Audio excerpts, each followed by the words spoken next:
Hello everyone. So this is Mansi from Java Techies. Today I'll be just going through the top 10 interview questions that I have encountered recently with my interviews with organizations like JP Morgan, Dell, Altran, UST Global, HCL, Philips, etc. So let's just go through the slide. These are the basic 10 questions that I'll be going through and explaining in a short manner. So first one is, how does HashMap work in Java? So if you talk about the HashMap, this is basically consists of stores data into key value pairs where the keys are unique, and there can be one null key and multiple null values in a hash map. So if you talk about the internal implementation, so initially as soon as you initialize a hash map, you can see here buckets, right? So basically 10 initially there are 16 buckets that get created at the time you do a new hash map. And here in the example you can see this John Smith and Sandra D. So what happens is, as soon as you do a hashmap dot put, it actually calculates the hash code. So it calculates the hash code and does a mod by the capacity. So as I mentioned, the initial capacity is 16. So suppose there is some hash code value and it will do a mod by 16, which will eventually land up between 0 to 15. So that is the bucket that you get from there using this particular formula. So suppose I get the same bucket. Here you can see for these two keys I am getting this 152 as the bucket. So here when I do a hashmap dot put John Smith, it calculated the hash code and did a mod 16. So it landed to 152. And then here it created a node. You can see a linked list node. John Smith was initially created. Now when this Sandra D, did a put of Sandra D, again there was a collision. It landed it to 152, and now there is a collision. So what it will do, it using the equals method, it will check if the key is same. So here it did a equals with John Smith, so the key is different. So what it did is it created another linked list node, and John Smith is now pointed to Sandra D. So likewise this is how it works. Initially it does a hash code mod by the capacity, and if suppose it lands up to the same bucket, there is some collision scenario.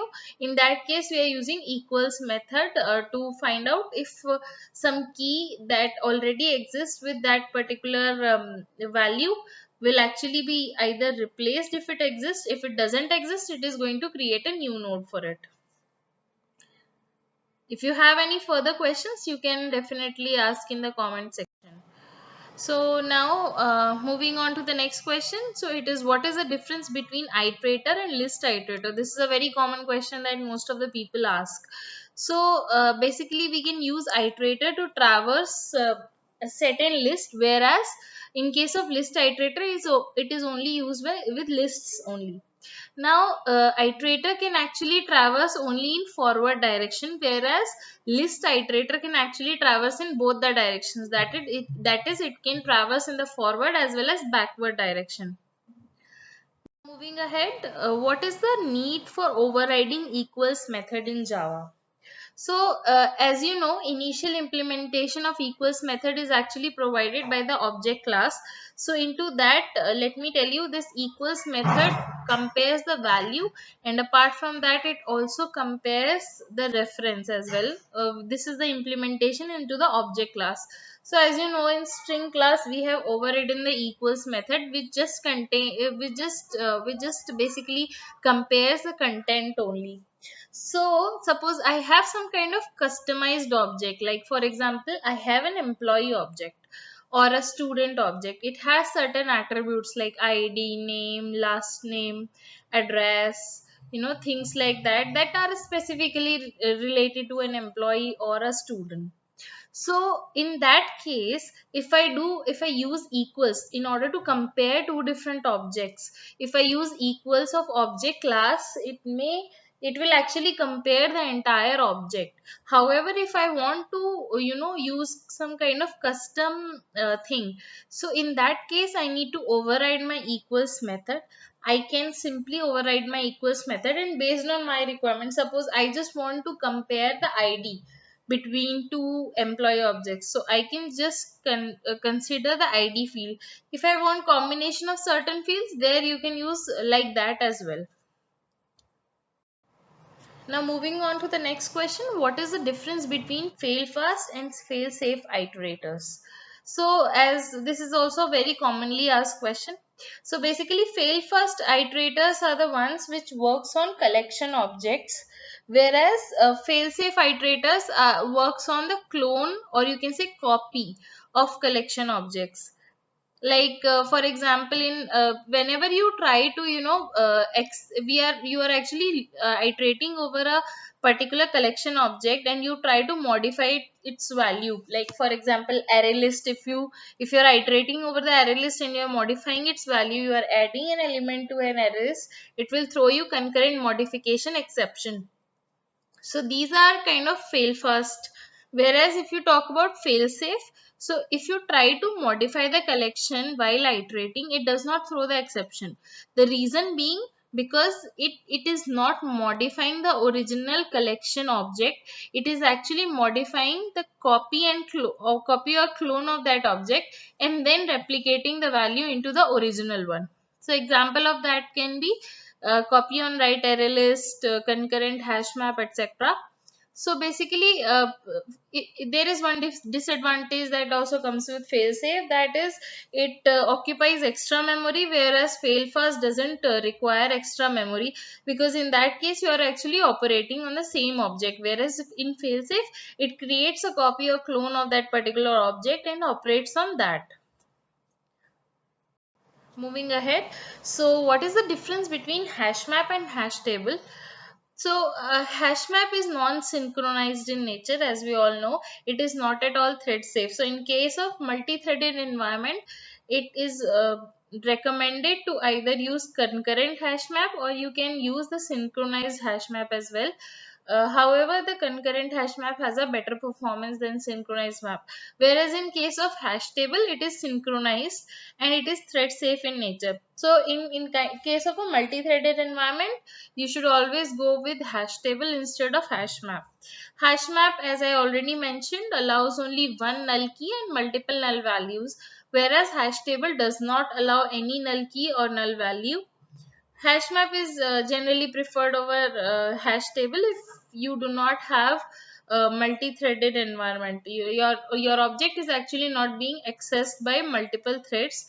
In those cases, we actually go for hash map, whereas in case of multi-threaded environment, you can go for hash table, or you can use equivalent concurrent hash map or synchronized map for that. Now moving on to the next one. So when do you use concurrent hash map in Java? So the major advantage, and or you can say why concurrent hash map is preferred over synchronized map. The reason is that the entire concurrent hash map object doesn't get locked during any read or write operations. So in read operation, it won't do any lock at all. There is no lock during the read operation.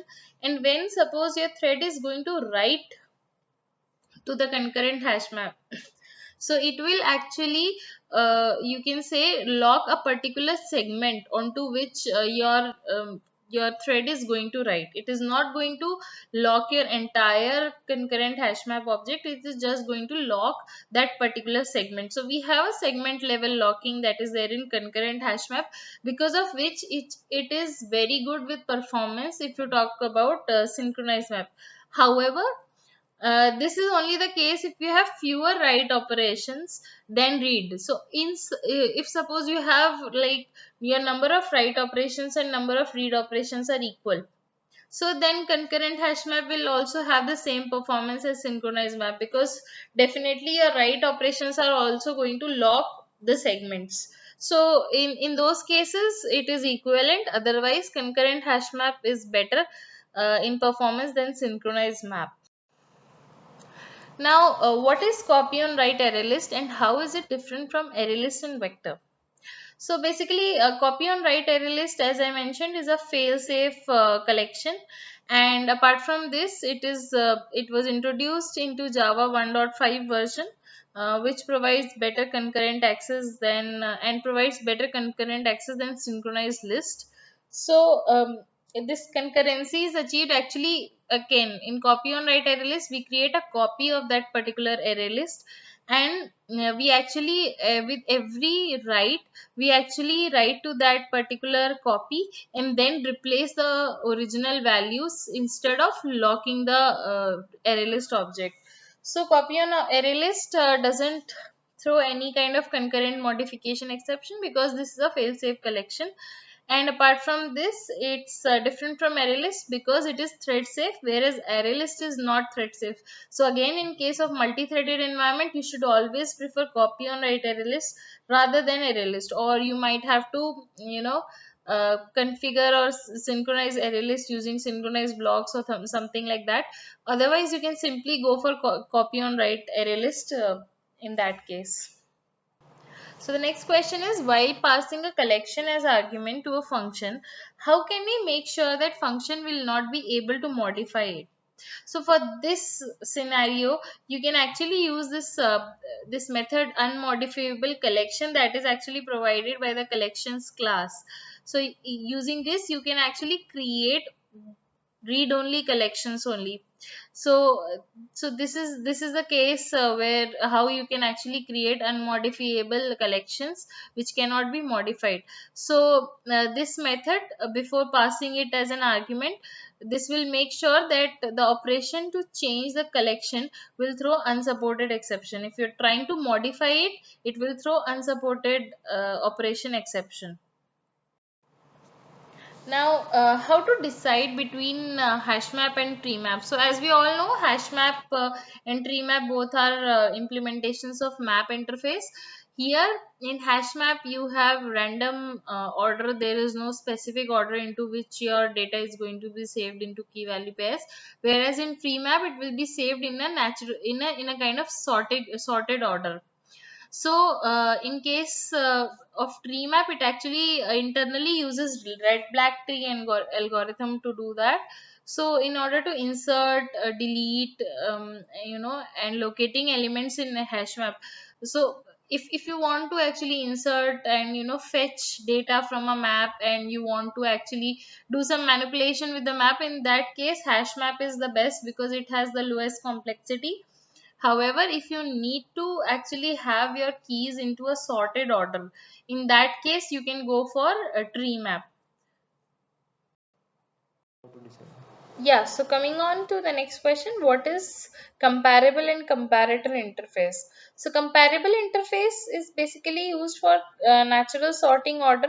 You can always like implement comparable interface into your any of your class, and you can use either the compare to method of comparable, or you can override it based on your requirement.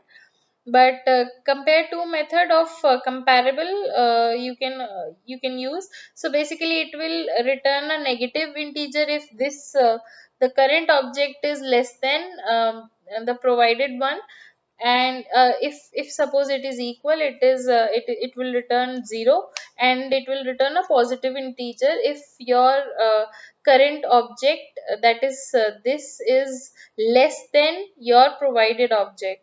So but if in case you want to do some kind of sorting, customized sorting, suppose you have an employee object and you want to sort based on first name, or you want to sort based on last name, or you want to sort based on employee ID. So this is kind of customized sorting based on different parameters. So for that you have to go for comparator interface, which actually provides the facility to provide customized sorting. So this has compare method. Here you can see like it takes two objects as its arguments, and based on that you can actually provide the implementation of it. Like suppose if you want to do it for ID, you want to do it for name, based on that you can provide its implementation. And yeah, so in this way you can actually provide custom sorting, and you can also provide the comparator into your this list collections dot sort method along with your collection, a comma, and your customized comparator through which you actually want to sort it. So I think that's it. I am done with the 10 questions that I had for you in this video. Please do like, share, and comment. Also, if you have some questions, please do comment. I will be very happy to solve your queries or answer your questions. Thank you. Thanks a lot. Thanks for watching. Bye bye.